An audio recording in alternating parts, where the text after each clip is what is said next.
Hello my dear students, आज के lecture में हम लोग इस चैलेंजिंग प्रॉब्लम को डिस्कस करेंगे। उसके साथ साथ और भी अच्छे अच्छे प्रॉब्लम्स को डिस्कस करेंगे। क्या है ये प्रॉब्लम, पहले समझ लेते हैं। ये कोई एक डिस्क है जो यूनिफॉर्म मैग्नेटिक फील्ड में रखा है और इसके सेंटर पर ये कोई रॉड है OA जिसको पिवट किया गया है।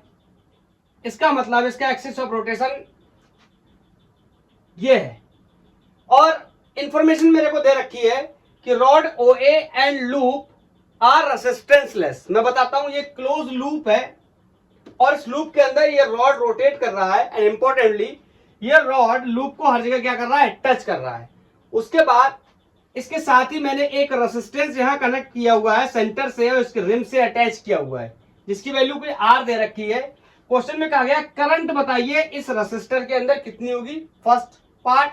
एंड द सेकेंड, इस रॉड को एंगुलर वेलोसिटी ओमेगा से कॉन्टिन्यूअस रोटेट करने के लिए कितने एक्सटर्नल टॉर्क की मुझे रिक्वायरमेंट होगी, इसके बारे में मुझे बताना है। तो सबसे पहले ये क्वेश्चन एक रोटेटिंग रॉड से रिलेटेड है, तो कितना इंड्यूस्ड EMF पैदा होगा इस रॉड के अंदर, सबसे पहले हमें उसको डिस्कस करना चाहिए। उसके बाद इस प्रॉब्लम को भी सॉल्व कर लेंगे। तो आज के लिए हेडिंग लगाएंगे motional EMF induced in a rotating rod. और ये इंड्यूस्ड EMF से रिलेटेड लास्ट लेक्चर होने वाला है, तीसरा पार्ट है। ये दो पार्ट में हमने फर्स्ट में कोई कंडक्टर या रॉड मूव कर रहा था, दूसरे में उसको एक सर्किट से कनेक्ट कर दिया था, इट मींस रेलिंग की प्रॉब्लम के बारे में डिस्कस की थी। And last one is rotation का केस है जिसमें एक रॉड रोटेट करेगा। चलो आर्टिकल हेडिंग लगा लेते हैं, motional EMF induced in a rotating rod या रोटेटिंग बार भी लिखते हैं, ठीक है, समझते हैं। मैंने यहां पर एक रॉड ले रहा हूं और इस रॉड को अपन किसी यूनिफॉर्म मैग्नेटिक फील्ड में मैंने इसको रखा हुआ है। तो मैं यहां लिख दे रहा हूं यूनिफॉर्म मैग्नेटिक फील्ड।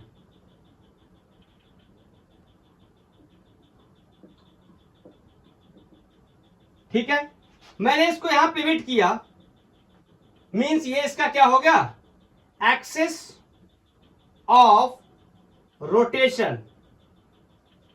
क्लियर है। फिर मैं इसको क्या कर रहा हूं, एंगुलर वेलोसिटी ओमेगा से रोटेट कर रहा हूं। अब क्वेश्चन पैदा होता है कि इस रॉड के अंदर EMF कितना इंड्यूस्ड होगा। जैसे प्रीवियस केस में हमने BLB इंड्यूस EMF के बारे में पढ़ा था, ऐसे हम लोग यहां पर डिस्कस करने वाले हैं। और एक इंफॉर्मेशन और दे सकते हैं हम लोग यहां पर, मान लो इस रॉड की कोई लेंथ क्या है, L है।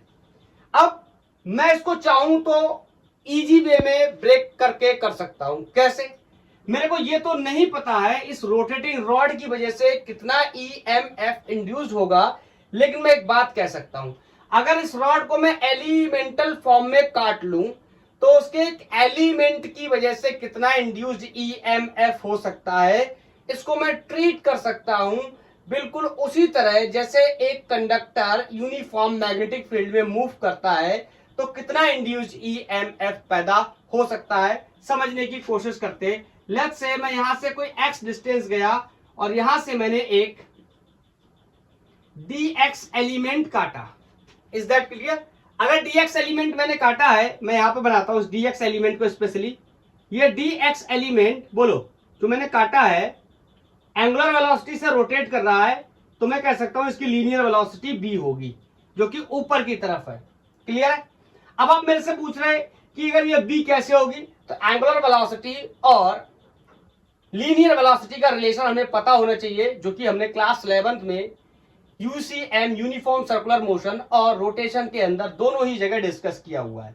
तो मैं कह सकता हूं इस छोटे से एलिमेंट की वजह से कोई छोटा सा इंड्यूस्ड ईएमएफ पैदा हुआ होगा और इसको रोटेशन की तरह ना ट्रीट करके मैं ट्रांसलेशन की तरह ट्रीट कर लूंगा और बाद में मैं इसको रोटेशन की तरह कन्वर्ट कर लूंगा।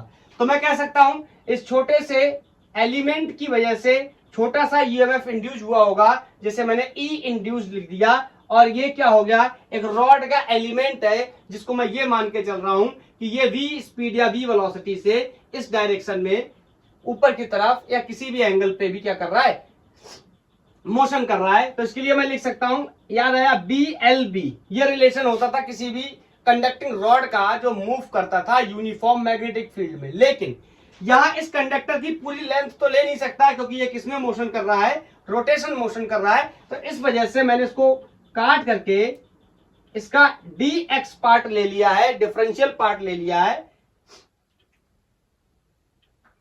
Is that clear? तो मैं इस छोटे से एलिमेंट की वजह से निकाला, next element, next to next, next next, ऐसे इंफिनिटी एलिमेंट होंगे तो एक का निकाला है, बाकी सबको मैं क्या कर लूंगा, ऐड कर लूंगा। ऐड करने का मतलब है इंटीग्रेट कर लूंगा। Is that clear? चलो अब यहां पर कुछ चीजें जो हमें पहले से पता है उनका यूज कर लेते। जैसे लीनियर वेलोसिटी और एंगुलर वेलोसिटी के अंदर b equal to r omega का रिलेशन होता है। क्या आपको याद है? बिल्कुल याद होना चाहिए। जहां पर r क्या होता था, कोई रेडियस वगैरह होता था किसी सर्कल में घूमने के लिए। तो ध्यान से सुनना, जब ये एलिमेंट को मैं पूरी ट्रेजेक्टरी दूंगा तो ये इस तरीके से कोई पाथ में घूमने लगेगा। बोलो, तो इस r की जगह मैं कौन सा रेडियस ले सकता हूं, x, जो मैंने बनाया हुआ है। तो मैंने यहां पर क्या लिख लिया, v equal to x omega. Is that clear? इसको इक्वेशन को एक मान लो और बोल दो पुट इन 1। मैं इसको इक्वेशन फर्स्ट में रखने गया तो मैंने यहां से देखा E इंड्यूस्ड या differential induced EMF is equal to v, constant magnetic field है। यहां पर मैंने लिखा dx और b को मैं रिप्लेस कर सकता हूं by the help of r omega और कैन से x omega. Is that clear? आपको पता है इंटीग्रेशन करने के लिए जो जो चीजें कांस्टेंट होती है उनको अपन बाहर निकाल लेते, जो वेरिएबल फंक्शन बचते हैं उनको अपन इंटीग्रेट कर लेते। d induced EMF is equal to b और ओमेगा दोनों ही कांस्टेंट है। मैं यहां पर मेंशन भी कर दे रहा हूं, ये कांस्टेंट एंगुलर वेलोसिटी के साथ मूव कर रहा है और मैग्नेटिक फील्ड मैंने ऑलरेडी आपको बता रखा है क्या है, कांस्टेंट है। तो यहां अंदर बचा x with respect to dx। इसको इंटीग्रेट करना हमारे लिए बहुत ही आसान है। अब लिमिट्स का गेम शुरू करते हैं। बोलो, सबसे पहले यहां से स्टार्ट करता हूं। लेट्स से इस पॉइंट को मैंने कोई O मान लिया, तो यहां पर रॉड की लेंथ कितनी है, कोई 0, और इस एंड को लेट्स से मैंने कोई P नाम दे दिया, तो ये O से P तक इसकी जो मैक्सिमम लेंथ हो सकती है वो कितनी हो सकती है, L। Is that clear? तो जिस दौरान यहां लेंथ मैंने 0 ले रखी है उस दौरान EMF इंड्यूस्ड भी 0 होगा और उसके बाद में यहां पर कोई E इंड्यूस्ड EMF पैदा हो गया होगा। It means I can say D induced EMF का जब मैं इंटीग्रेशन करूंगा तो this is going to be E induced, upper limit E induced minus 0 का कोई मतलब नहीं है, तो मैंने लिख दिया E induced. Is that clear? This is B omega. बोलो, x integration of x with respect to dx, मैं आपको बहुत बार बता चुका हूं, पावर में एक ऐड करना है और टोटल पावर को डिवाइड करना है। पावर ऑलरेडी 1 है तो कितना हो जाएगा, 2 and divided by 2, limit from 0 to L। Is that clear? चलो नोट कर लो, 1 2 3 नोट। जिन लोगों को एसएस लेना है एसएस ले ले, मैं इसको हटा रहा हूं ऊपर से, यहां से। तो यहां पर लिमिट को डाल देंगे B omega, upper limit minus lower limit. आपको पता है 0 को डालने का कोई मतलब नहीं है, तो यहां से मैं कह सकता हूं this is going to be L square by 2, और इंड्यूस्ड EMF की value B omega L square by 2 आ जाती है उस केस में जब एक रॉड यूनिफॉर्म मैग्नेटिक फील्ड में रोटेट कर रहा है तो उसके अंदर कितना इंड्यूस्ड EMF पैदा हो सकता है, B omega L square by 2। जब एक कंडक्टिंग रॉड ट्रांसलेटरी मोशन करता था then that was BLB, in case of railing also BLB। Is that clear? मैं इसके बारे में कुछ बातें आपको यहां पर क्लियर करके बताना चाहता हूं ताकि जो क्वेश्चंस अपन आगे लेंगे, अच्छे प्रॉब्लम्स होंगे, वहां पर आप फंसे ना। सबसे पहली बात, ये L क्या है, तो इसके लिए मैं यहां पर एक पॉइंट मार्क करता हूं, L is distance from axis of rotation. तो सबसे पहले मेक श्योर करना है कि जो भी ऑब्जेक्ट है, अभी यहां पर रॉड है, तो रॉड जहां से मूव कर रहा है, किस एक्सेस के अबाउट मूव कर रहा है, वहां से मेरे को L डिस्टेंस लेनी है। Is that clear? और मैग्नेटिक फील्ड इनवर्ड है, बोलो। तो स्पीड या वेलोसिटी हमेशा इसके क्या होगी, परपेंडिकुलर ही होने वाली है, लेंथ भी इसके परपेंडिकुलर ही होने वाली है, ठीक है। और कुछ बातें मैं आपको यहां पर बताना चाहता हूं। समटाइम्स क्या होगा, मेरे से एक क्वेश्चन और पूछा जाएगा, ये तो इंड्यूस्ड ईएमएफ बता दिया मैंने, इस रॉड के अंदर कितना जनरेट होगा। कई बार क्वेश्चन ये पूछा जाएगा कि इस एंड और इस एंड के बीच में कितना पोटेंशियल डिफरेंस पैदा होगा, उसके बारे में हम कैसे डिस्कस कर सकते हैं। तो फर्स्ट ऑफ ऑल हमें यह पता होना चाहिए कि इस रॉड का कौन सा एंड हायर पोटेंशियल है और कौन सा एंड लोअर पोटेंशियल है। इट मींस कौन सा एंड बैटरी के पॉजिटिव टर्मिनल की तरह बिहेव करता है और कौन सा बैटरी के नेगेटिव टर्मिनल की तरह बिहेव करता है। इसका तरीका मैं आपको बता चुका हूं, जैसे हम अपन मैग्नेटिक फोर्स कैलकुलेट करते थे, बिल्कुल सेम एज कर सकते हैं। Put your thumb in the direction of motion of conductor. यहां मैंने रखा, ऊपर की तरफ चल रहा, किधर भी ले लो कोई फर्क नहीं पड़ता, ऊपर की तरफ मैंने रखा, आर्टिकल ड्राइव कर रहा है अभी, तो fingers toward the magnetic field, और थप्पड़ मारते थे तो नेचुरल जो थप्पड़ का डायरेक्शन होता था that was the in the direction of higher potential. वो बैटरी का कौन सा टर्मिनल बनता था, हायर पोटेंशियल का टर्मिनल बनता था। Is that clear? तो इस पर्टिकुलर केस को, इस रॉड को अगर मैं बैटरी में कन्वर्ट करना चाहूं तो ये बैटरी कुछ इस तरह बनेगा, बोलो, जिसमें ये पॉइंट क्या है, P है, और ये पॉइंट क्या है, O है। तो मेरे से क्वेश्चन पूछा जा सकता है कि कितना पोटेंशियल का डिफरेंस पैदा होगा इस रॉड के बीच में। तो पोटेंशियल का डिफरेंस एग्जैक्टली इंड्यूस्ड ईएमएफ के बराबर होगा, लेकिन इसको लिखने का एक तरीका होगा कि मैं इन दोनों के बीच में कैसे पोटेंशियल का डिफरेंस लिख सकता हूं। इस पर्टिकुलर क्वेश्चन में मेरे को दिखाई दे रहा है कि इस टर्मिनल का पोटेंशियल हायर है और इस टर्मिनल का पोटेंशियल लोअर है, क्योंकि ये बैटरी के पॉजिटिव टर्मिनल से कनेक्टेड है और ये बैटरी के नेगेटिव टर्मिनल से कनेक्टेड है। सो आई कैन से, मैं यहां पर लिखना चाहूंगा potential at the point O minus potential at the point P is going to be B omega L square by 2। मेरे वर्ड्स को मार्क करेंगे। अगर मेरे से क्वेश्चन ये पूछता है व्हाट इज द पोटेंशियल या फाइंड BP माइनस BO, उल्टा करता है तो अपन क्या करेंगे, यहां पर उल्टा साइन भी कर देंगे, माइनस का साइन आ जाएगा, that will be the answer for the problem.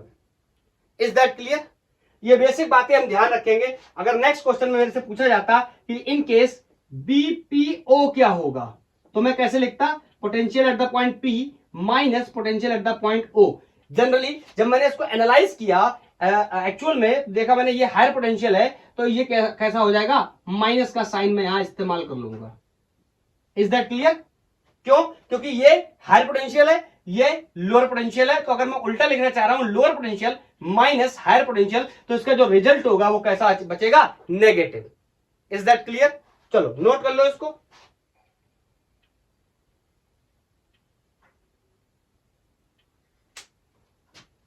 Noted?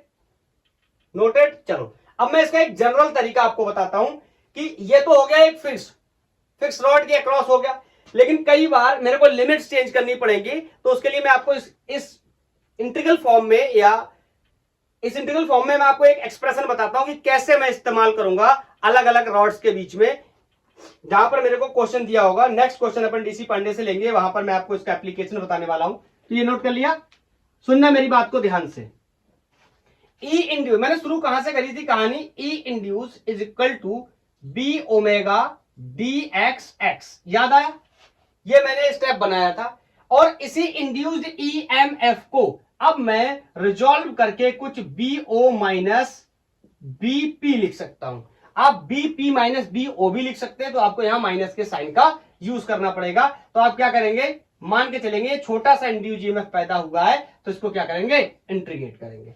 Integrate करने के बाद ये फंक्शन इसके बराबर हो जाएगा, मींस पोटेंशियल डिफरेंस दो एंड्स के बीच में पता चल चुका है। लेकिन इसको अपन कैसे रिजॉल्व करेंगे, बी ओमेगा चाहो तो बाहर निकाल लो, या एक्स डीएक्स ऐसे ही रहने दो। ये तरीका एक्चुअल तरीका होगा।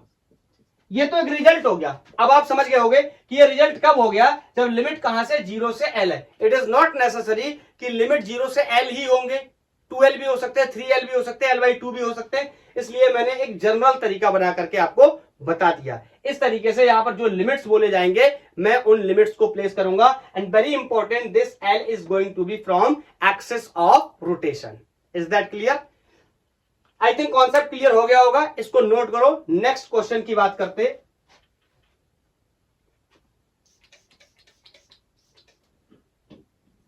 डीसी पांडे का एक बहुत ही शानदार क्वेश्चन है, उसके साथ साथ उस टाइप का क्वेश्चन जेईई मेंस 2013 में भी पूछा गया। तो उस क्वेश्चन को मैं बनाता हूं, पहले आप ट्राई करो, उसके बाद देखते हैं कैसे सॉल्व होता है।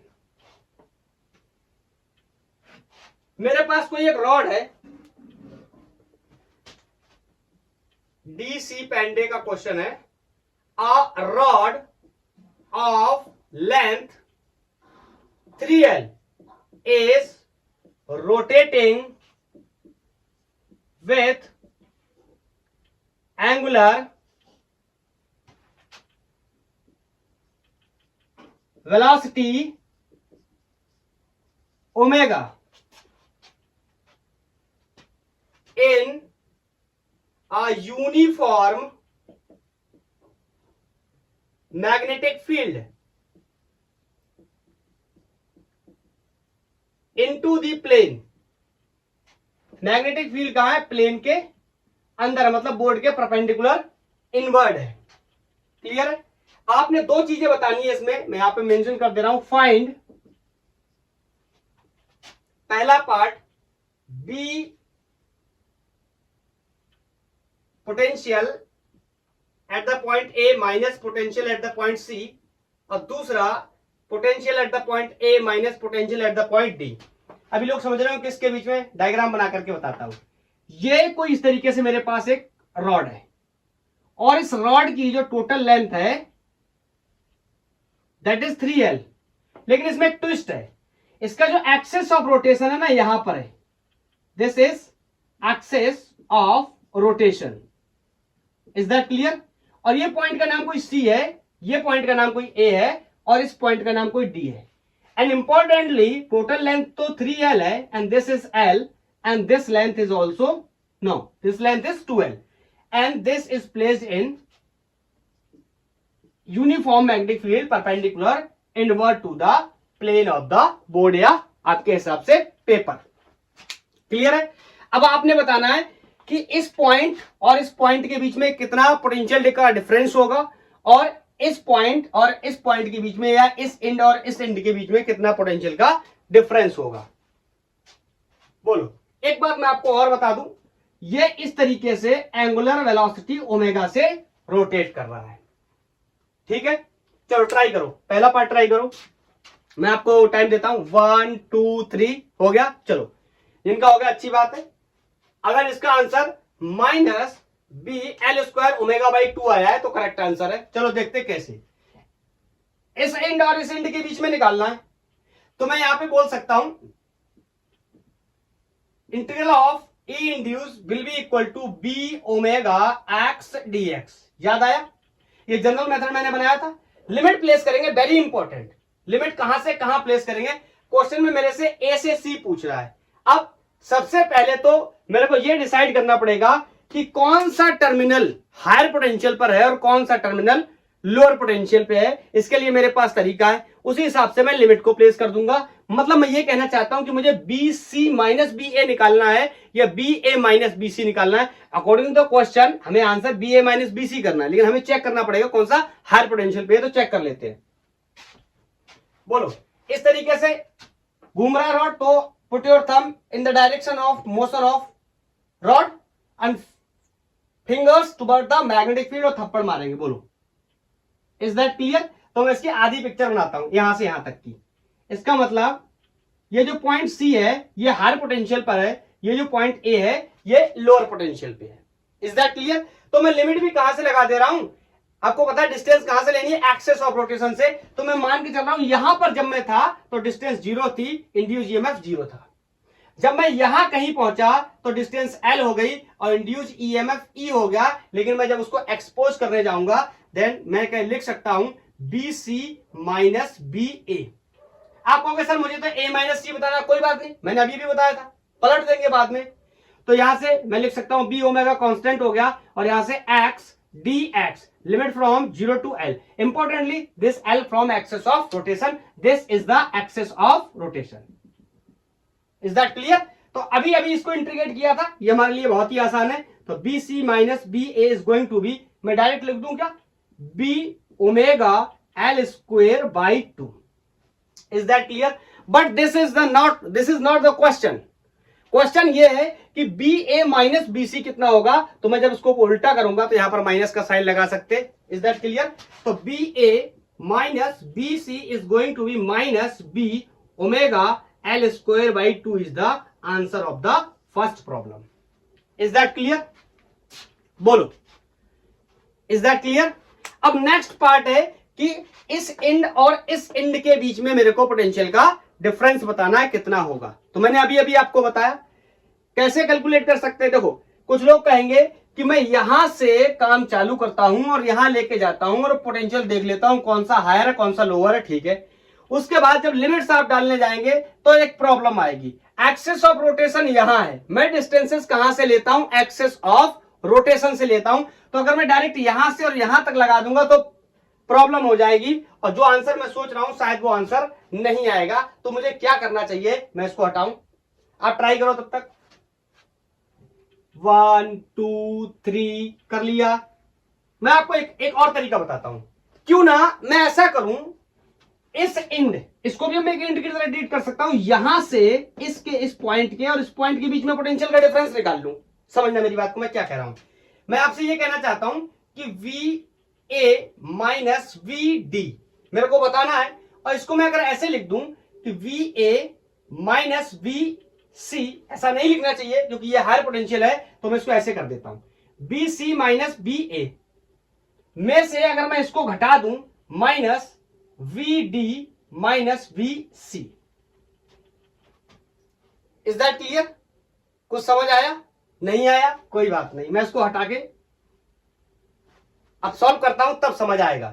चलो, तो मैं कहां से कर रहा हूं, CD को पहले टारगेट कर रहा हूं। तो सबसे पहला सवाल है कि D माइनस C लिखूं या C माइनस D लिखूं। अब मैं पूरा इंटीग्रेट नहीं करूंगा, अब थोड़ा शॉर्ट में लिखेंगे। तो बताओ, पहले तो चेक कर लेते हैं नीचे की तरफ, फील्ड अंदर की तरफ। तो बताओ, अगर मैं नेक्स्ट पिक्चर इसका कैरी करना चाहूं तो ये कुछ इस तरीके का बन गया। समझ आया? ये पॉइंट D हो गया। इसकी तरफ हायर पोटेंशियल, अरे ये चेक करता हूं ना, finger sorry thumb towards the motion and fingers toward the field, और थप्पड़, जो थप्पड़ का डायरेक्शन होगा that will be direction of the that will represent the higher potential. Is that clear?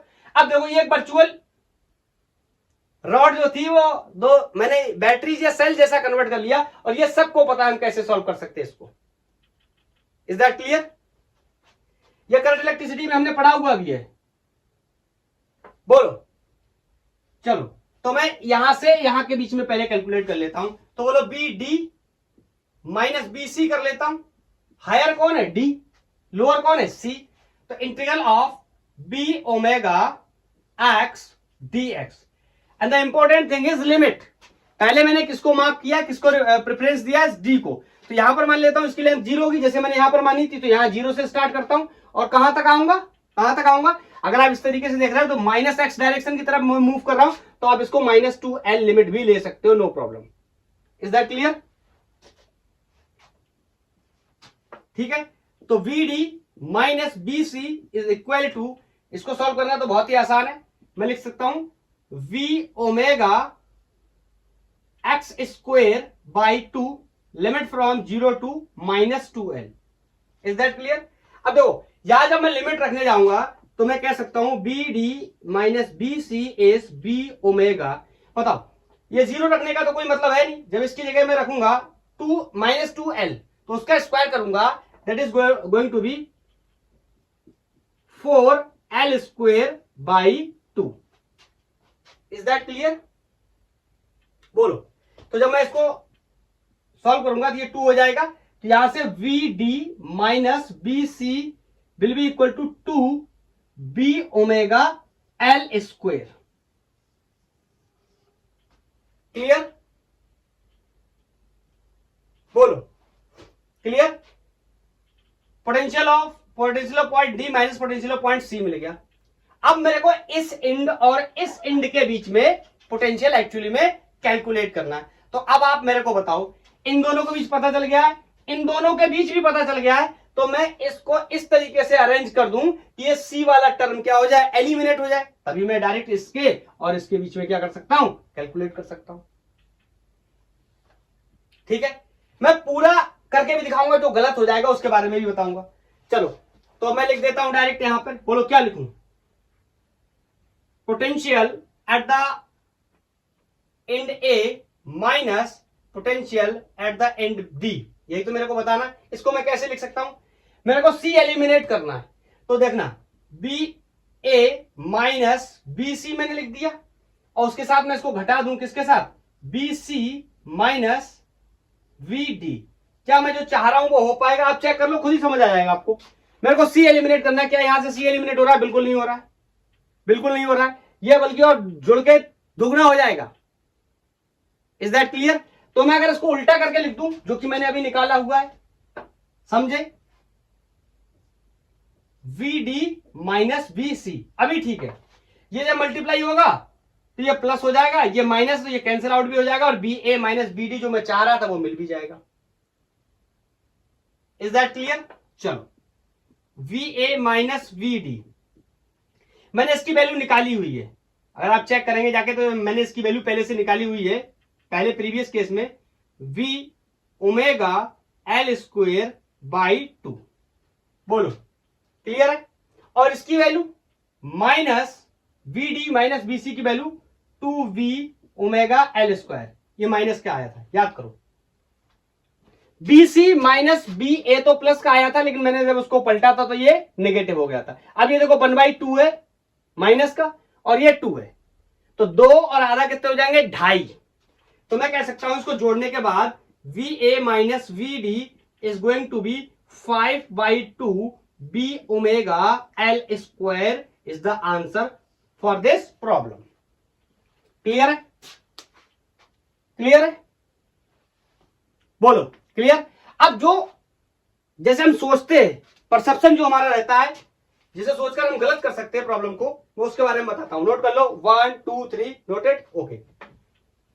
अब समझना, मैं डायरेक्ट बी ए से बी डी के बीच में लगाता हूं, तो देखना क्या प्रॉब्लम आएगी, क्या चैलेंज आने वाला है। तो अगर मैंने बी ए माइनस बी डी लगाया, तो first of all B omega x d x, इसको मैं लिख सकता हूं। अब बताओ, सबसे बड़ी प्रॉब्लम है कि लिमिट कहां से लगाऊं।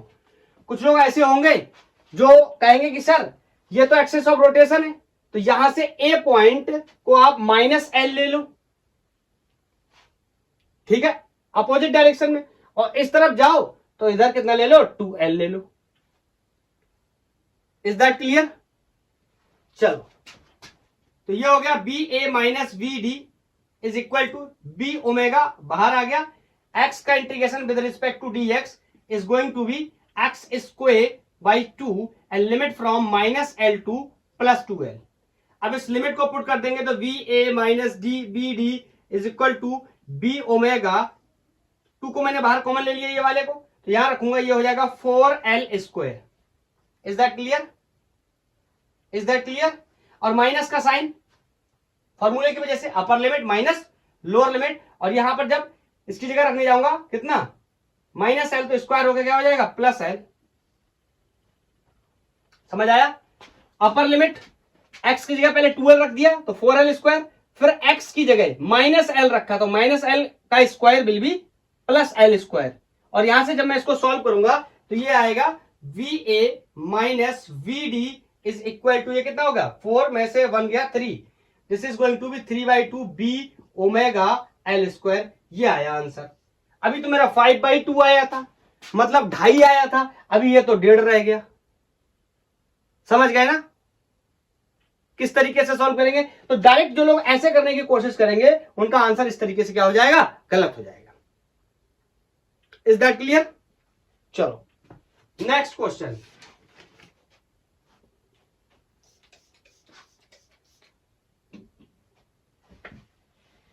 नेक्स्ट क्वेश्चन से पहले मैं आपको एक बात बता देता हूं। रॉड तो हमने कर लिया, अगर रॉड की जगह एक डिस्क रोटेट करने लगे तो क्या होगा, समझते इस बात को। पहले मैं आपको इस बात को एक ऐसे समझाना चाहता हूं, थोड़ा सा आप इसको फील कर पाए।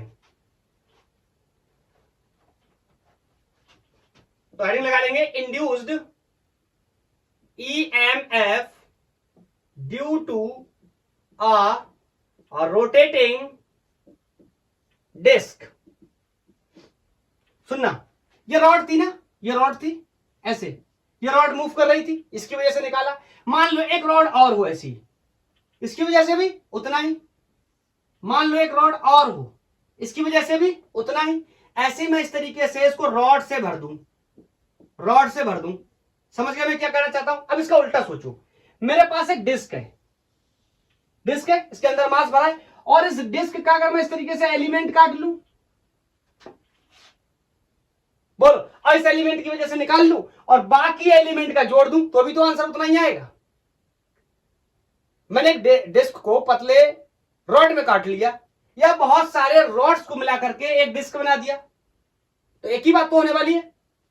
चलो, तो फिर मैं फिर से वही कहानी, यहां से x गया, ये एलिमेंट जो काटा था मैंने dx, अब इसकी वजह से तो मैं बहुत ही आसानी से लिख सकता हूं। अभी अभी जिस तरीके से सॉल्व करके आया हूं उसी कॉन्सेप्ट का फिर से इस्तेमाल कर सकता हूं। इंड्यूस्ड EMF, इसकी वजह से कितना हो जाएगा, b, l की जगह dx, और बोलो b, और b की जगह फिर से क्या रख दूंगा, r ओमेगा। तो b की जगह r ओमेगा रख देता, r का मतलब ये जो मैंने कोई रेडियस ले रखा है, तो x dx ओमेगा। फिर इसको क्या कर देंगे, इंटीग्रेट, एक एलिमेंट की वजह से निकाला है, सबकी वजह से इतना ही आ जाएगा। तो E induced will be equal to b omega x square, चलो पहले एक बार लिख देता हूं, x dx। एक इंपॉर्टेंट बात इसमें और है, यह बात यह है कि इस डिस्क का अपना कोई एक रेडियस होगा। मैंने मान लिया इस डिस्क का रेडियस कोई क्या होने वाला है, कैपिटल R रेडियस होने वाला है। तो लिमिट 0 से कैपिटल R तक, इसके ऊपर और पॉसिबल नहीं है डिस्क के लिए। b ओमेगा, बोलो ये कितना हो जाएगा, x square by 2, limit from 0 to R। तो E induced EMF equal to b omega R square by 2। ये तो बिल्कुल उसी के बराबर आ गया जो अभी रिंग का, जो अभी रॉड का निकाला था, और आना भी तो चाहिए इस केस में। अच्छा आप ऐसे समझो, ऐसे समझो, ये कोई रॉड है, ये रॉड रोटेट कर रहा है, ये डिस्क किस तरीके से रोटेट कर रहा था, मैग्नेटिक फील्ड में तो ऑफकोर्स रखा होगा, बिना मैग्नेटिक फील्ड के तो कुछ होना नहीं है।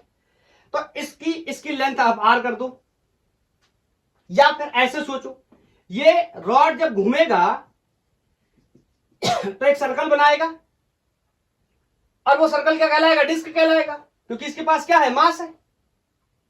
क्लियर, तो इसीलिए रिजल्ट क्या है, सेम। क्या आप मेरी बात समझ पाए। और कौन सा हायर पोटेंशियल होगा, कौन सा लोअर पोटेंशियल होगा, उसका तरीका वही है निकालने का जिस तरीके से हम निकालते थे।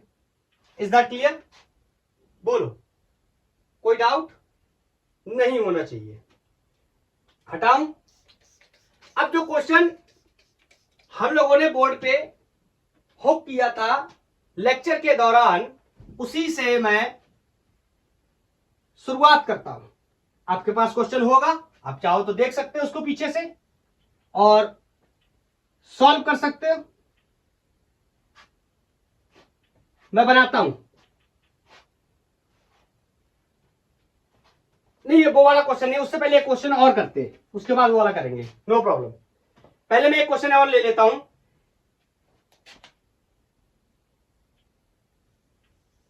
ये इस तरीके से एक डिस्क है, यूनिफॉर्म मैग्नेटिक फील्ड में रखा है, और कुछ इस तरह रोटेट कर रहा है, और ये कोई डिस्क है, ये इसका एक्सिस ऑफ रोटेशन है। क्लियर है। यहां पर मैंने क्या किया है,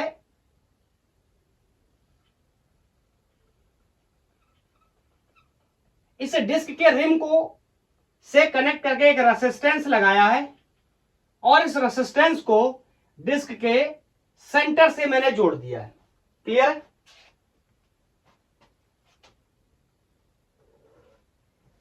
कुछ न्यूमेरिकल डेटा दे देता हूं, जैसे इस डिस्क का रेडियस 5 सेंटीमीटर है, इस डिस्क का जो अप्लाइड ये रेसिस्टेंस है ये 10 ओम है, ये जिस मैग्नेटिक फील्ड में रखा है दैट इज 0.15 टेस्ला,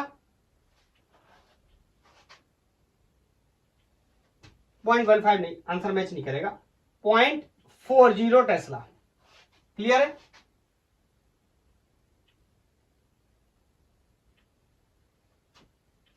और ये इस तरीके से एंगुलर वेलोसिटी से घूम रहा है, तो इसकी एंगुलर वेलोसिटी भी हमें लिखनी चाहिए। एंगुलर वेलोसिटी 10 और रेडियन पर सेकेंड। और ये HCV SC वर्मा सर की बुक का सवाल है। और क्वेश्चन है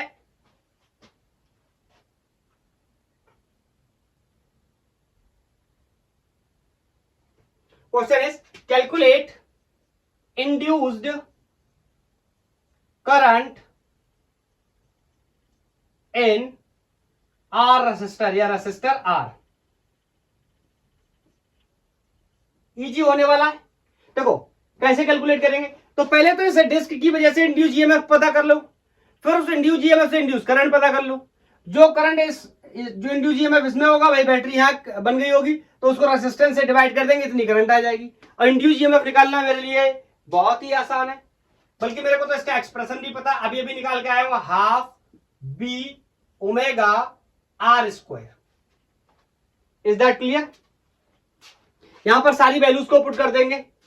E induced is going to be half, B की value 0.4 Tesla, R means radius 5 है, तो 5 इंटू 5 सेंटीमीटर्स को मीटर में कन्वर्ट करेंगे तो 10 टू दी पावर -4 से मल्टीप्लाई कर देंगे। और जब इसको सॉल्व करेंगे तो induced EMF equal to 5 into 10 to the power -3 volt या 5 मिली वोल्ट भी बोल सकते। अब कह रहा है इसमें कितना करंट होगा, ये तो बहुत ही आसान है मेरे लिए। मैं बोल सकता हूं induced current will be equal to induced EMF over resistance. So induced current is resistance, induced EMF is 10 to the power 5 into 10 to the power -3 and the resistance is 10। ये ऊपर जाके एक पावर और माइनस कर देगा, तो यहां से इंड्यूस्ड करंट की वैल्यू में 5 into 10 to the power -4 ampere लिख सकता हूं। क्या समझ पाए? बोलो। ये क्वेश्चन SCV एक्सरसाइज में है, शायद 57 या 56 नंबर क्वेश्चन है। Okay,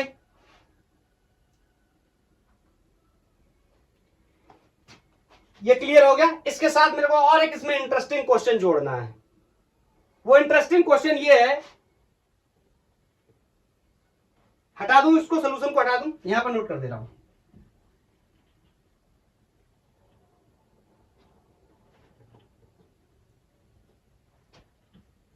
does the current enter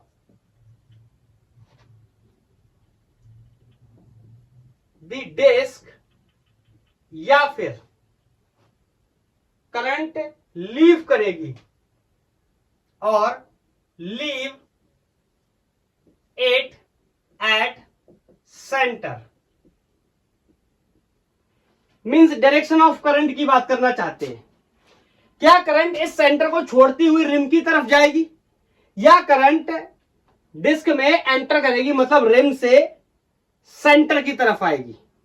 तो इस बात को पता करने के लिए सबसे पहले तो हमें यह पता करना होगा कि सेंटर की तरफ हायर पोटेंशियल है या लोअर पोटेंशियल है।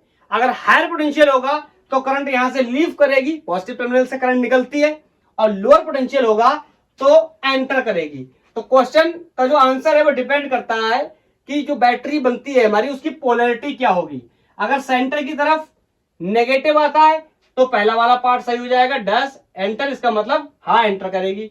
और अगर सेंटर की तरफ पॉजिटिव आता है तो दूसरा वाला पार्ट क्या हो जाएगा, सही हो जाएगा, लीव करेगी। कैसे? बहुत ही आसान है। अंगूठे को डायरेक्शन ऑफ मोशन, उंगलियों को फील्ड की तरफ, थप्पड़, ये थप्पड़ कहां आ रहा है, सेंटर की तरफ। इसका मतलब centre O will be at higher potential, बोलो, सेंटर हायर पोटेंशियल पे होगा। तो जब सेंटर हायर पोटेंशियल पर होगा तो क्या हायर पोटेंशियल में करंट एंटर करेगी या लीव करेगी? ऑफ कोर्स लीव करेगी। अरे ये तो बहुत बचपन से हम लोग पढ़ते चले आ रहे हैं कि बैटरी के पॉजिटिव टर्मिनल से करंट निकलती है और बैटरी के नेगेटिव टर्मिनल में करंट एंटर करती है। तो मैं बोल दूंगा करंट क्या करेगी? Current leave it at centre. ऐसा लगेगा कि करंट सेंटर से निकल रही है और जा कहां रही है? इस रिम की तरफ जा रही है डिस्क के। Is that clear? बोलो, डाउट है? नहीं होना चाहिए। क्लियर है? बिल्कुल होना चाहिए। अब जो क्वेश्चन हमने लिया था उस क्वेश्चन की बात कर लेते हैं जिसको हुक बनाया था कि यह कोई रॉड है जो यूनिफॉर्म मैग्नेटिक फील्ड में रोटेट कर रहा है। फिर मैंने उसी के साथ एक लूप, सर्कुलर लूप को कनेक्ट कर दिया और लूप कुछ इस तरह है कि वो रॉड उस लूप को टच करता है। ये बहुत लंबी चौड़ी लैंग्वेज थी, अब उतनी लंबी लैंग्वेज तो नहीं लिख सकते ना, मैं बोल के बताता हूं आपको। ये यहां पर एक रॉड है, इसका नाम लेट्स से कोई OA है, और ये रॉड और इसका सेंटर लूप का दोनों का एक ही जगह पे है, ठीक है। और यही इसका एक्सिस ऑफ रोटेशन है और ये इस तरीके से कुछ रोटेट कर रहा है और यूनिफॉर्म मैग्नेटिक फील्ड में रखा है। उसके साथ साथ मैंने सेंटर से एक रेसिस्टर कनेक्ट किया है जिसकी वैल्यू रेसिस्टेंस की कोई R है। Is that clear? मैं दोबारा से बोल के बता दे रहा हूं, ये रॉड मूव कर रहा है लेकिन ये लूप को हर जगह क्या करेगा? टच। कहीं पे एक वर्चुअल पिक्चर अगर मैं बना दूं इसका इस तरीके से तो आप देखेंगे कि ये हर जगह इस लूप के, सर्कुलर लूप के रिम को क्या कर रहा है? टच कर रहा है। और जो इंपॉर्टेंट डेटा मैंने बताया था जानकारी के लिए कि जो रॉड है, rod OA and circular loop both are resistanceless. इनमें कोई भी रेसिस्टेंस नहीं है, ऐसा हम एज्यूम कर रहे हैं। फिर मेरे से क्वेश्चन हो रहा है कि इसमें कितनी करंट होगी। पहला part, current in resistor R या रेसिस्टेंस R। और दूसरा पार्ट था कितना एक्सटर्नल टॉर्क चाहिए? टॉर्क एक्सटर्नल या torque of external force to rotate the rod OA with constant angular velocity।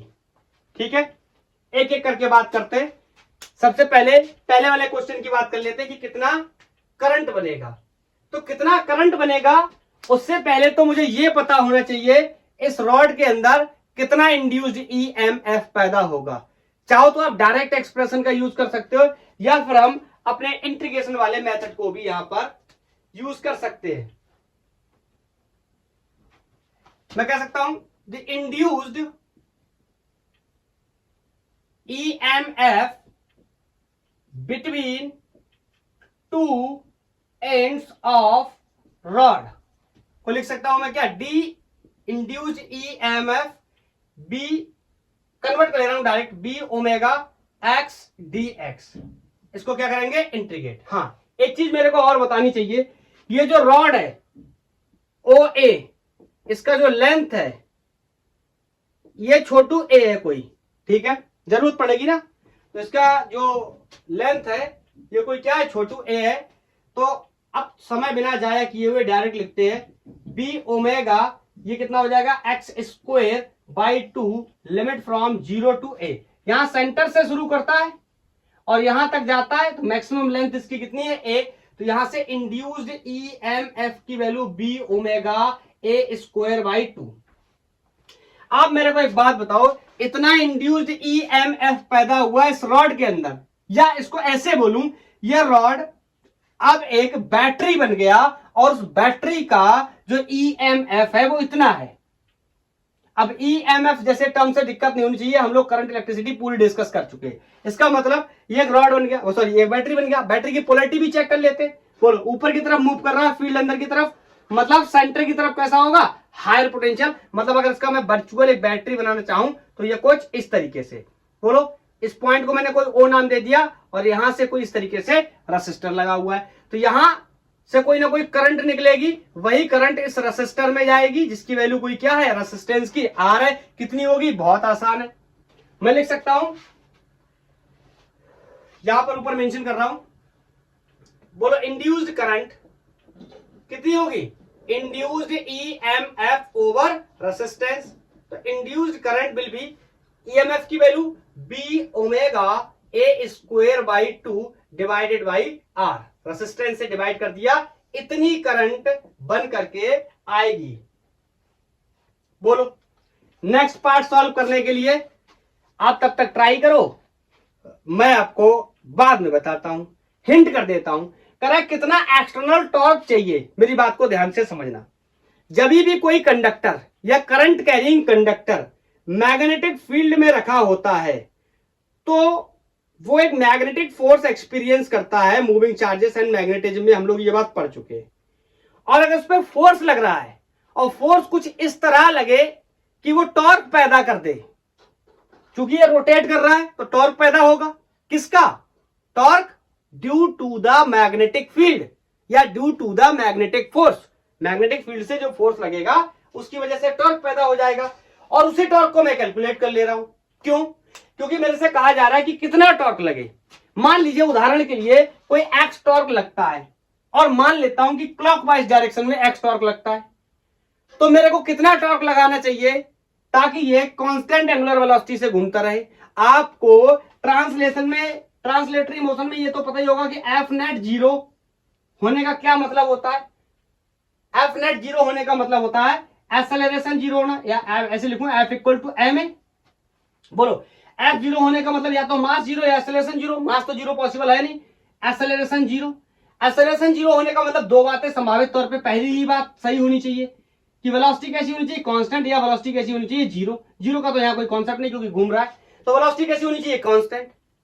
और मैं आपको रोटेशनल मैकेनिक्स में यह बता चुका हूं कि रोटेशन में फोर्स नहीं होता, रोटेशन में कौन होता है, फोर्स का मोमेंट, इट मींस टॉर्क होता है। तो ये जो कहानी आप यहां ऐसे ट्रांसलेशन में सोच रहे हैं, यहां रोटेशन में भी सेम ऐसी सोचिए कि जो फोर्स, अगर मान लो उदाहरण के लिए ऊपर की तरफ फोर्स लग रहा है तो मुझे कहां लगाना पड़ेगा, नीचे की तरफ। वो कितना लगाना पड़ेगा, उतना ही, ताकि नेट फोर्स जीरो हो जाए तो उसकी एक्सेलरेशन जीरो हो जाए और वेलोसिटी क्या हो जाए, कांस्टेंट। इसके केस में सोचो जितना नेट टॉर्क ये मैग्नेटिक फोर्स बनाएगा या मैग्नेटिक फील्ड बनाएगा उतना ही टॉर्क मैं लगा दूंगा उल्टी डायरेक्शन में। अगर ये क्लॉक घूम रहा है तो मैं एंटी क्लॉक, अगर ये एंटी क्लॉक घुमा रहा है तो मैं क्लॉक, तभी ये क्या कर पाएगा, इसका एंगुलर एक्सेलरेशन क्या हो जाएगा, जीरो, और एंगुलर वेलोसिटी इसकी क्या हो जाएगी, कांस्टेंट। Is that clear. चलो अब इसको सॉल्व करते। इसको सॉल्व करने के लिए हमें सबसे पहले क्या करना पड़ेगा, टॉर्क कैलकुलेट करना पड़ेगा कि मैग्नेटिक फोर्स कितना टॉर्क बना रहा है। अब टॉर्क कैलकुलेट करना मेरे लिए कोई बड़ी बात तो है नहीं, मैं क्लासिकल मैकेनिक्स में रोटेशन मैकेनिक्स में भी मैं टॉर्क को कैलकुलेट कर चुका हूं, और मैग्नेटिज्म में भी मैंने टॉर्क को कैलकुलेट किया हुआ है। तो टॉर्क के लिए जो बेसिक एक्सप्रेशन है मैं उसी का इस्तेमाल करूंगा।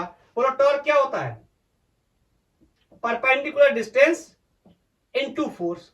अब सबसे बड़ा सवाल है कि मेरे को परपेंडिकुलर डिस्टेंस और फोर्स डिसाइड करने। फोर्स तो मैं बहुत ही आसानी से डिसाइड कर सकता हूं, सबको पता है कि मैग्नेटिक फोर्स किसी करंट कैरिंग कंडक्टर पर कितना लगता है, आई बी एल साइन थीटा, और साइन थीटा कितना होने वाला है, 90। क्यों, लेंथ वेक्टर और मैग्नेटिक फील्ड वेक्टर के बीच में एंगल कितना है, हमेशा 90 डिग्री, क्योंकि लेंथ वेक्टर चाहे कैसे भी घूम ले लेकिन फील्ड हर बार में क्या है, कुछ इस तरीके से अंदर की तरफ। तो इसीलिए मैंने एंगल क्या ले लिया, साइन 90। तो यहां पर मैग्नेटिक फोर्स की वैल्यू आ गई आई बी एल। अब परपेंडिकुलर डिस्टेंस मेरे को डिसाइड करनी है। मैं आपको एक बात और बताता हूं, ध्यान से सुनना मेरी बात को। इस पूरी रॉड पे चाहे यहां यहां यहां यहां किसी भी जगह पे अगर आप बात करेंगे तो ये इतना ही फोर्स इस पूरी रॉड पे हर जगह काम कर रहा होगा।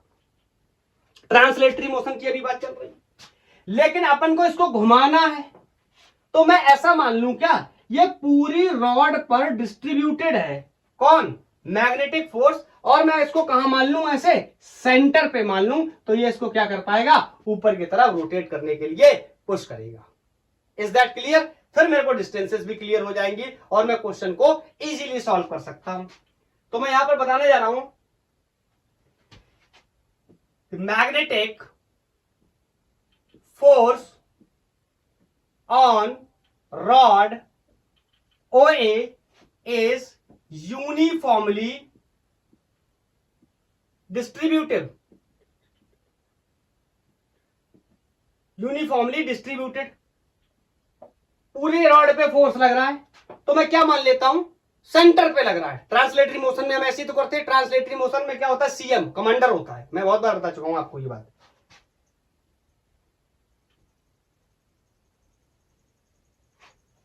तो मैं क्या बोल देता हूं, let's assume force is acting at middle of rod OA, middle पे एक्ट करता है। अब मेरे लिए सवाल बहुत ही आसान है अब यहां पर मुझे कोई प्रॉब्लम होने वाली है नहीं, और मैग्नेटिक फोर्स का डायरेक्शन बहुत ही आसान है, put your thumb in the direction of current. ये बनाया था मैंने बैटरी, तो करंट ऊपर की तरफ, फील्ड, फील्ड बोलो, करंट ऊपर की तरफ और फील्ड अंदर की तरफ, तो फोर्स कुछ इस तरह। तो मैं यहां पे इस रॉड को ऐसे बना दे रहा हूं कुछ, ठीक है, और यहां पर कुछ इस तरीके से फोर्स लग रहा है। बोलो क्लियर है कि ये बात? जब इस तरीके से फोर्स लग रहा है, ये पूरी डिस्टेंस इसकी A थी, तो आधी A/2 और इसकी आधी A/2, तो ये कुछ इस तरीके से घुमाने की कोशिश करेगा।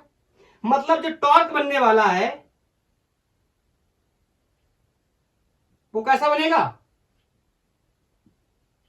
क्लॉकवाइज, घड़ी की डायरेक्शन में। अरे देखो ना, ये इसको ऐसे घुमा रहा है घड़ी की डायरेक्शन में, अगर उल्टा घुमाता तो एंटी क्लॉकवाइज। तो एक सवाल तो क्लियर हो गया, रिजल्ट कुछ भी आए जो अभी निकालेंगे, लेकिन जो डायरेक्शन मेरी चाहिए वो एंटी क्लॉकवाइज चाहिए, क्योंकि जो मैग्नेटिक फोर्स डायरेक्शन बना रहा है वो कैसी है, क्लॉकवाइज, तो मेरे को एंटी क्लॉकवाइज देना पड़ेगा और मैग्नीट्यूड नहीं देना पड़ेगा। कितना निकाल लेते हैं, तो टॉर्क को यहां से कैलकुलेट करता हूं इसी एक्सप्रेशन का यूज करके, जो कि बहुत ही आसान होने वाला है अपने लिए। बोलो परपेंडिकुलर डिस्टेंस कितनी है, A/2, फोर्स कितना, IBL, बोलो, और इस L की जगह A/2 distance. Is that clear?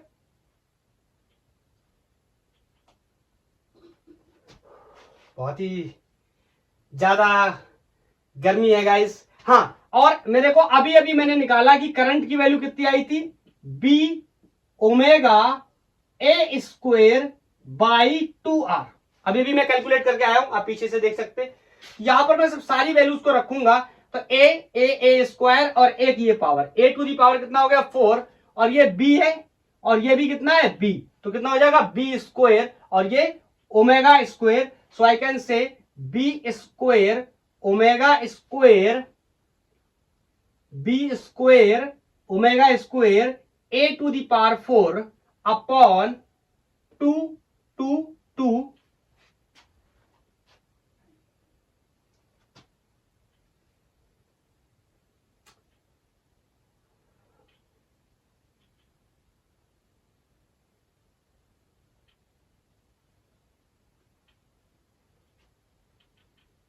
A/2 IBA/2,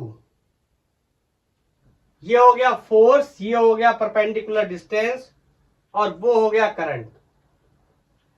यहां पर एक कोई छोटी सी मिस्टेक हो रही है मेरे को लगता है,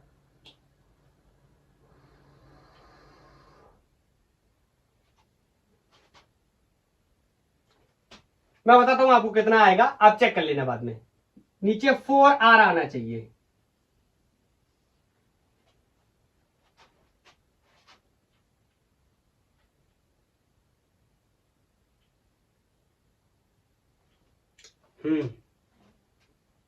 ये गलत लिखा है, ये A/2 नहीं, A लेना चाहिए, पूरी रॉड की length. Is that clear? Sorry, चलो इतना आ गया टॉर्क, और ये टॉर्क कैसा है, क्लॉकवाइज। अभी अभी मैंने डायरेक्शन भी डिसाइड किया था। अब देख लेना, अगर आपको इसमें कोई डाउट है दोबारा से देख लेना, समझ आ जाएगा। बताओ, तो ये टॉर्क तो क्लॉकवाइज लगाया है, तो मेरे को क्या करना पड़ेगा, मेरे को एक्सटर्नल पूछा गया है, तो मैं कह सकता हूं कि मेरे को इतना ही torque B square omega square A to the power upon 4r is needed to rotate the rod OA in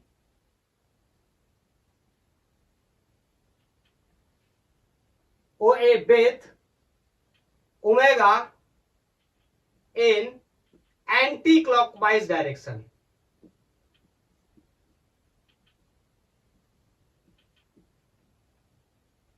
ठीक है, इतना torque is needed to rotate the rod OA constant omega के साथ, और मेरे को टॉर्क कैसा चाहिए, anti clockwise. Is that clear? क्योंकि ये मेरा जो रॉड था ये भी कैसे घूम रहा था, anti clockwise. Is that clear? तो मैंने अपना जो टॉर्क है इसी की डायरेक्शन में दिया, क्योंकि इसकी अपोजिट डायरेक्शन में कौन काम कर रहा था, मैग्नेटिक फील्ड या मैग्नेटिक फोर्स की वजह से बना हुआ टॉर्क। क्लियर? चलो एक और टाइप का सवाल लेते हैं। ये एससी वर्मा का शानदार क्वेश्चन था, समझ आ गया? यहां पे जो डाउट हुआ था वो क्लियर हो गया होगा आई थिंक। पूरी लेंथ लेते हैं अपन कंडक्टर की। चलो अब इस क्वेश्चन में क्या नया है मैं आपको वो बताता हूं।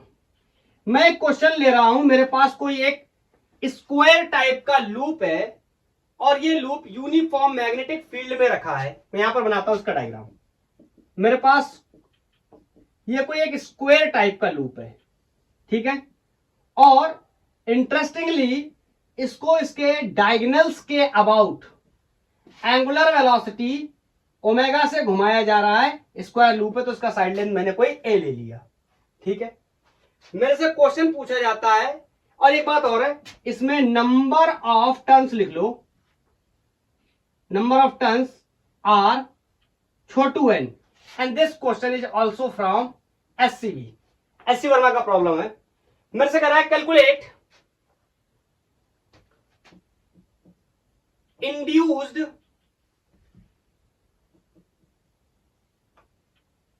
EMF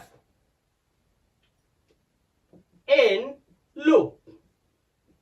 बोलो, कर लिया ट्राई?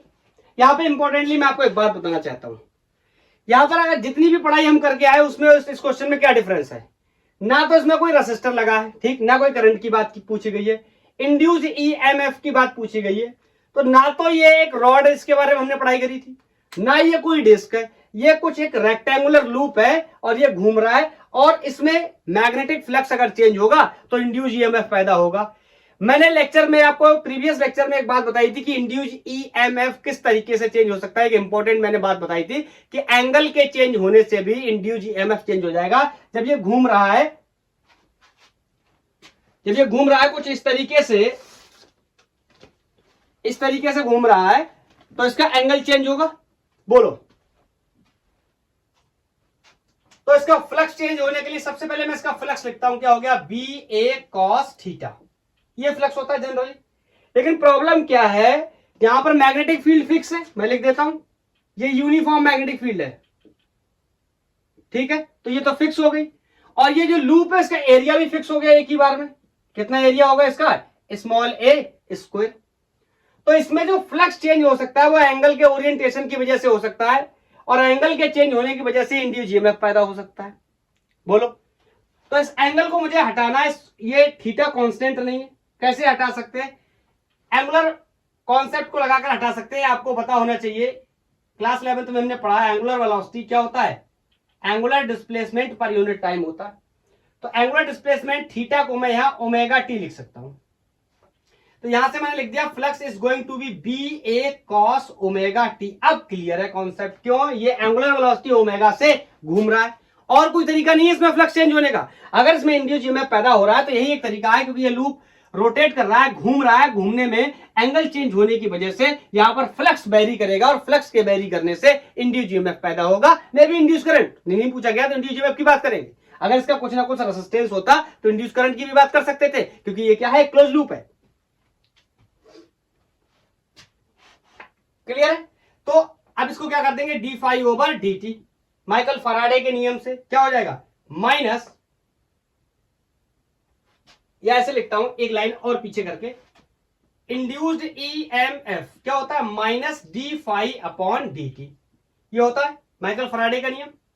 अब मैं इसको क्या कर दे रहा हूं, differentiation with respect to time, तो ये हो गया D phi upon D T. Is that clear? Minus का साइन यहां पहले लगा लेता हूं, इंड्यूस ईएमएफ पैदा करना है हमें, ठीक है। ये हो गया, बी कांस्टेंट है, ए कांस्टेंट है, तो किसका डिफरेंशिएशन कर दे रहा हूं, सिर्फ D over D T of cos omega T. अब जो लोग बायोलॉजी के स्टूडेंट हैं उन्हें शायद इसका डिफरेंशिएशन करने में प्रॉब्लम हो, तो उनको मैं बता दे रहा हूं। जो लोग मैथमेटिक्स के स्टूडेंट हैं उनके लिए इसका डिफरेंशिएशन बहुत ही आसान है। इसका डिफरेंशिएशन सबको पता होगा, डी ओवर डी थीटा अगर मैं करूं किसका, कॉस ओमेगा टी, तो सॉरी कॉस थीटा, तो इसका डिफरेंशिएशन माइनस साइन थीटा होता है। लेकिन यहां पर थीटा नहीं है, ओमेगा टी है, और यहां पर क्या है, टी है, तो D over D T of cos omega T. तो पहले जब करूंगा तो ये साइन ओमेगा टी ही होने वाला है। पहले मैं चेक कर लूं क्या विजिबल है, थोड़ा सा इशू है, यहां बताता हूं, D over D theta of cos theta क्या होता है, माइनस साइन थीटा, सबको पता है ये बात तो। लेकिन ये D over D T of cos omega T है, तो जब पहली बार इसका डिफरेंशिएशन करेंगे तो ये कितना हो जाएगा, माइनस साइन ओमेगा टी। लेकिन इस ओमेगा टी एंगल का जब दोबारा करने जाएंगे तो D T upon D T 1 हो जाएगा, कौन बचेगा, ओमेगा। तो उस ओमेगा को मैं पहले से ही आगे लिख लेता हूं, तो इसका डिफरेंशिएशन कितना आएगा, minus times of omega sine omega T. Is that clear? तो इसको यहां ऊपर सॉल्व करके यहां लिख देता हूं। अब तो यहां से मैं लिख सकता हूं इंड्यूस्ड ईएमएफ, इसकी जगह मैंने क्या लिख दिया, इंड्यूस्ड ईएमएफ, ये माइनस का साइन बोलो, बी ए, बताओ कॉस ओमेगा टी का डिफरेंशिएशन मैंने यहां लिख रखा है minus omega sine omega T, तो माइनस माइनस क्या हो गया, plus omega sine omega T, ये आ गया इंड्यूस्ड ईएमएफ बी ए ओमेगा साइन ओमेगा टी। और ये बहुत ही इंटरेस्टिंग चीज आई है, पहली बार आपने देखा है, ऐसा पहली बार हुआ है 17-18 सालों में। क्या अभी तक जो भी इंड्यूस्ड ईएमएफ आता था, बी एल बी या B omega L square by 2 like that, means constant induced EMF आता था। पहली बार ऐसा हुआ है कि ईएमएफ कैसा है, वेरिएबल है। और उससे भी ज्यादा इंटरेस्टिंग चीज क्या है, उससे भी ज्यादा इंटरेस्टिंग चीज है, ये साइनोसॉइडल फंक्शन है। Induced EMF in this case is sinusoidal। Sine को साइन का फंक्शन है, समझे? इसका मतलब क्या सर, क्या है इसका मतलब? इसका मतलब है इट मीन्स, ध्यान से सुनना, ऑल्टरनेटिंग ईएमएफ। ये क्या है, एसी के बारे में सुना, ऑल्टरनेटिंग करंट। तो अगर इसका मान लो इसका रेसिस्टेंस आर होता, इन केस अगर इसका रेसिस्टेंस कोई लूप का आर होता, तो इसको मैं अगर रेसिस्टेंस से डिवाइड मारता तो ये करंट बन जाती, बोलो इंड्यूस्ड करंट कितना आ जाता, बी ए ओमेगा साइन ओमेगा टी। ये तो ईएमएफ हो गया, और इसको मैं किससे भाग कर देता, आर से, तो ये बन जाती इंड्यूस्ड करंट। और ऐसी करंट को अपन एसी ऑल्टरनेटिंग करंट की, ऑल्टरनेटिंग करंट का नाम देते। इसका मतलब ये कहीं ना कहीं आगे की तरफ इशारा कर रहा है कि आगे पैदा होने वाली करंट कैसी होगी, साइक्लिक करंट होगी। जैसे हम पढ़ते चले आ रहे थे अभी तक कि I = 2 एम्पियर, ऐसी करंट नहीं होगी। हाँ, अगर आप चाहो तो ये क्वेश्चन ने n लूप्स बोला था, तो यहां आप छोटू n का और मल्टीप्लाई कर देना। और उसने कहा था ये a इसका जो एरिया हो जाएगा छोटू ए स्क्वायर हो जाएगा, तो आप ये बड़े ए की जगह छोटू ए स्क्वायर भी रख सकते हैं। ये कॉमन जो प्रॉब्लम्स में जो दी थे वैल्यूज, उनको मैंने यहां पर रख दिया। तो ये ऑल्टरनेटिंग ईएमएफ आ गया, ये ऑल्टरनेटिंग करंट आ गया। ये इशारा करता है कहीं ना कहीं कि आगे चलकर हम ऑल्टरनेटिंग करंट और ऑल्टरनेटिंग वोल्टेज की बात करेंगे। नाम होगा AC current. Is that clear? AC generator की भी बात करेंगे, सर निकोला टेस्ला की भी बात करेंगे, कैसे उन्होंने इस चीज को रिकॉग्नाइज किया, सॉरी आइडेंटिफाई किया, फिर कैसे लोगों को एक्सप्लेन किया। Is that clear? तो ये क्वेश्चन आई थिंक आपको बहुत ही अच्छे से समझ आया होगा। मैंने कई सारे अच्छे अच्छे क्वेश्चंस डीसी पांडे और एससी वर्मा से लिए, जेई मेंस के भी कुछ क्वेश्चंस थे इसमें, और सारे कॉन्सेप्ट हम समझ गए रोटेटिंग रॉड से संबंधित। नेक्स्ट लेक्चर जो हमारा आएगा वो इंडक्टेंस के ऊपर होगा, पहले सेल्फ और फिर म्यूचुअल इंडक्टेंस। सेल्फ इंडक्टेंस में 2 लेक्चर आने वाले, पहले सेल्फ इंडक्टेंस सीखेंगे, उसकी वजह से सर्किट में इंडक्टर वगैरह लगा करके कैसे करंट निकालते हैं उसके बारे में, इंड्यूस्ड ईएमएफ के बारे में सीखेंगे। उसके बाद किसी सोलेनॉइड या रेक्टेंगुलर टोरॉइड की वजह से कितना सेल्फ इंडक्टेंस हो सकता है, इसके बारे में डिस्कस करेंगे। तो आज के लिए इतना ही। थैंक यू, धन्यवाद। पढ़ाई करते रहिए, और अगर आपका कोई सुझाव है तो आप मेरे को जरूर बताएं।